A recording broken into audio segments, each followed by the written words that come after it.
कहानी का नाम गांव का रहस्यमयी कुआं। पुराने समय की बात है, जब गांवों में लालटेन की रोशनी और गेहूं की बालियों की खुशबू हर जगह महकती थी। हर गांव की अपनी एक कहानी होती थी, लेकिन इस गांव की कहानी कुछ अलग थी। गांव के बीचों बीच सूखी घास के बीच बना एक पुराना टूटा फूटा कुआं। आसपास पीले पत्तों से भरे पेड़ और दूर दूर तक सन्नाटा। यहाँ के कुएं के बारे में कहा जाता था कि वो आत्माओं का घर है। रात का समय, गांव में लालटेन की टिमटिमाती रोशनी। बुजुर्ग एक मंडली में बैठकर कुएं की डरावनी कहानियां सुना रहे थे। उनका कहना था, जो भी इस कुएं के पास जाता है वो वापस नहीं आता। गांव का एक साहसी युवक अर्जुन, जिसने ठान लिया कि वह इस रहस्य को सुलझाएगा, उसकी आंखों में डर और उत्सुकता का मिश्रण था।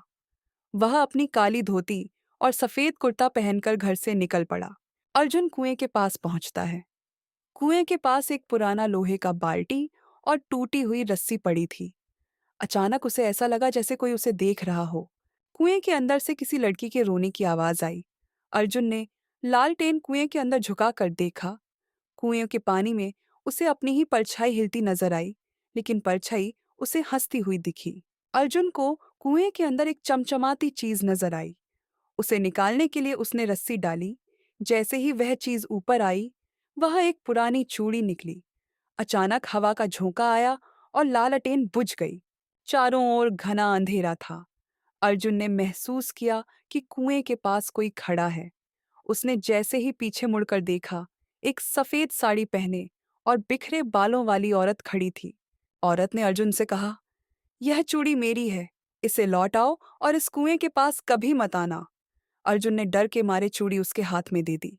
सुबह हुई, लेकिन अर्जुन गांव में नहीं लौटा। लोग उसकी तलाश में निकले तो कुएं के पास सिर्फ उसकी लालटेन और चूड़ी पड़ी मिली। गांव के बुजुर्गों ने कहा, यह कुआं किसी श्राप से बंधा है। जो भी यहाँ आता है वह इसकी गहराई में समा जाता है। और उसी दिन से कुएं के पास कोई नहीं गया।